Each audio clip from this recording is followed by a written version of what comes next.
Hi friends, last video के अंदर हमने डिस्कस किया था फिजिक्स का इंट्रोडक्शन।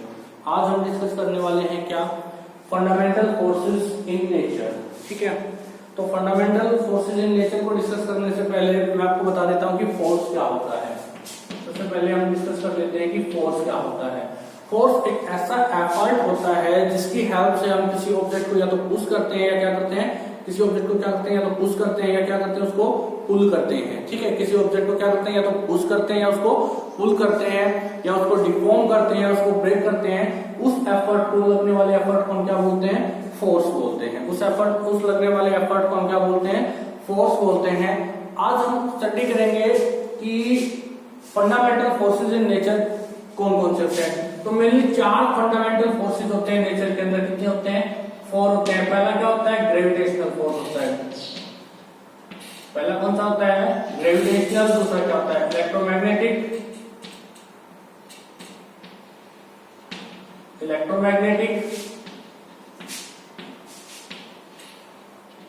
वीक न्यूक्लियर फोर्सेस और स्ट्रॉन्ग न्यूक्लियर फोर्सेस।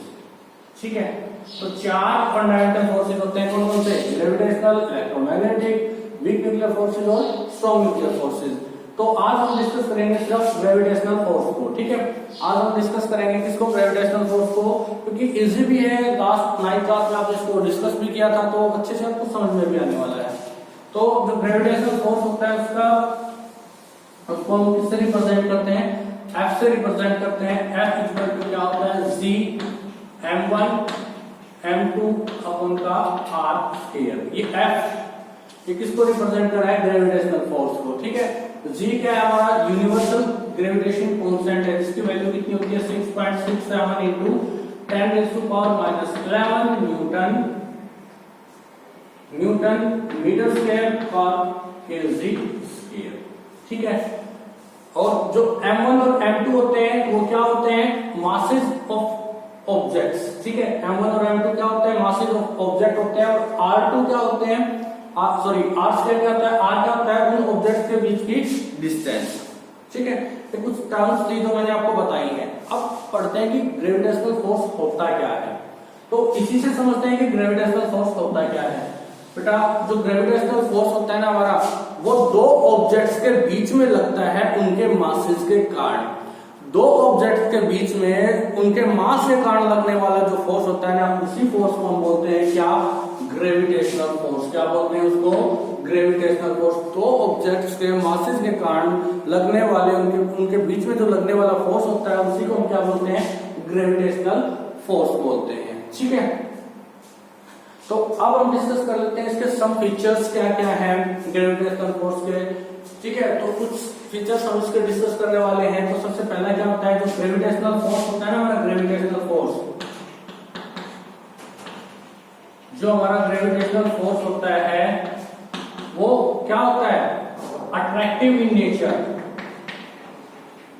जो ग्रेविटेशनल फोर्स है उसका जो नेचर होगा वो हमेशा क्या होता है बेटा? अट्रैक्टिव होता है। एक नंबर में क्वेश्चन पूछ लेता है कि ग्रेविटेशनल फोर्स का जो नेचर होता है वो कैसा होता है। तो ग्रेविटेशनल फोर्स का जो नेचर होता है वो अट्रैक्टिव इन नेचर होता है, कभी भी रिपल्सिव नहीं होने वाला है।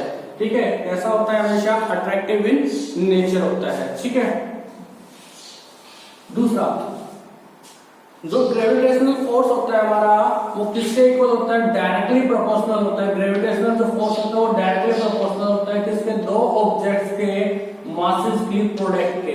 ठीक है, जो ग्रेविटेशनल फोर्स होता है वो 2 ऑब्जेक्ट्स के मासेस की प्रोडक्ट के डायरेक्टली प्रोपोर्शनल होता है। ठीक है, थर्ड को डिस्कस करते हैं कि जो हमारा ग्रेविटेशनल फोर्स होता है ना वो क्या होता है? वीक फोर्स होता है। क्या होता है?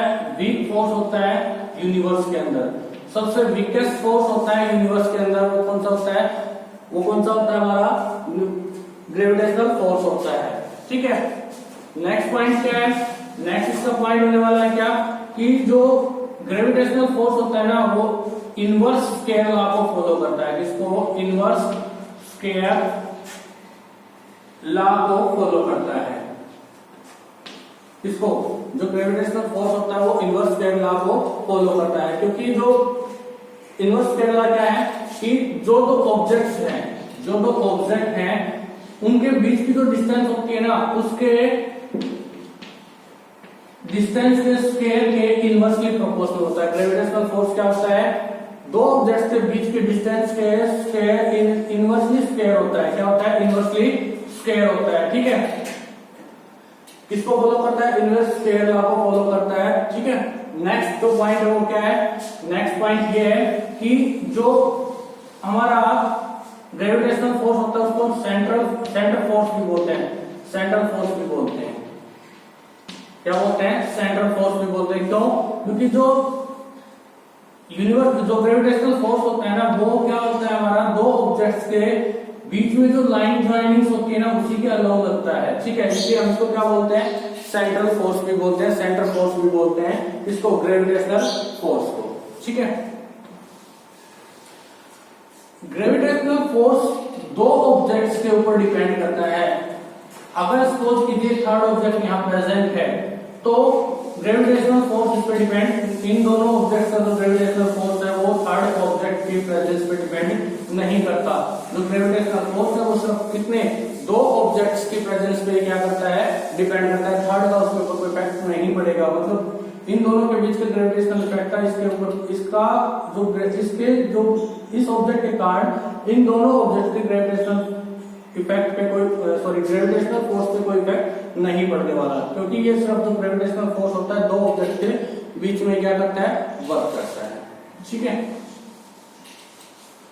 और बेटा जो ग्रेविटेशनल जो फोर्स होता है ना, उसी के कारण हमारे सन जो हमारी अर्थ है तो क्या करती है, रिवॉल्व करती है किसके अराउंड, सन के अराउंड। जितने भी हमारे एस्ट्रोनॉमिकल बॉडीज हैं वो एक दूसरे के अंदर अराउंड रिवॉल्व कर रही है, तो उसका रीजन क्या है, ग्रेविटेशनल फोर्सेस है।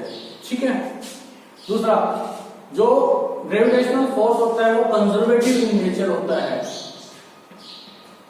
जो ग्रेविटेशनल फोर्स होता है वो कंजर्वेटिव इन नेचर होता है। क्यों, क्योंकि जो ग्रेविटेशनल फोर्स है ना वो इंडिपेंडेंट होता है पाथ पे, कभी भी पाथ के ऊपर डिपेंड नहीं करता। ठीक है, तो मेरे हिसाब से आपको ये पॉइंट्स अच्छे से समझ में आए होंगे। ठीक है, तो नेक्स्ट वीडियो के अंदर हम डिस्कस करेंगे किसको, इलेक्ट्रोमैग्नेटिक फोर्सेस को, वीक और स्ट्रॉन्ग न्यूक्लियर फोर्सेस को। ठीक है।